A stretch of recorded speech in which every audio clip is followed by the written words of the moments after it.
Ndé besoin de balayer pour les obétas. Bon, on a balayer pour le comme il nous avons les boarding à ma casse.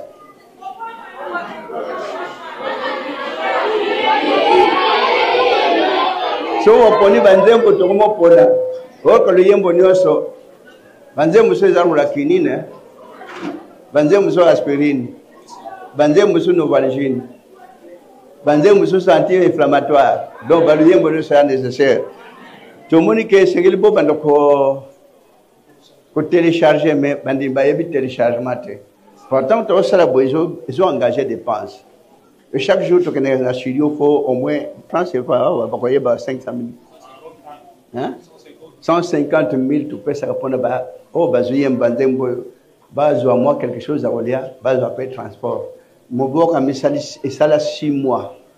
Non, ne bimate 6 mois, tu bundaka, qu'on change. Alors 6 mois, allez-y calculer 150 000 francs, ça donnera combien? Alors, ce que vous avez téléchargé, on va micher Yamon, ça la modèle n'a pas autant de sali, le yembo moque, je botte à boy pour à continuer comme ça la cabane yembo dans studio.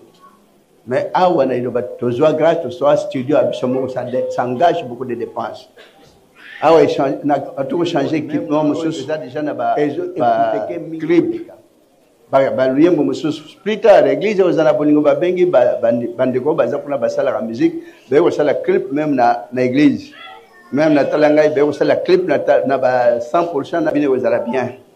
Ndenge na gata kishasa bachaka ba clip aux aliawa église télé bengi boya pa et pas na biso et boya et pas na donc au mona na bino mo boya mona na église na bino. Donc flash disque ya bo soutenir le yembo na bino. Tobo kango. Ndeto biso flash za mabe. Za mala moiza la kananda. O chewo yogi e pesa ka lobi ko ba le yembo. Ce que dans ndako ni malade quand tango ko chaka baliye muso mona pe ekei nango.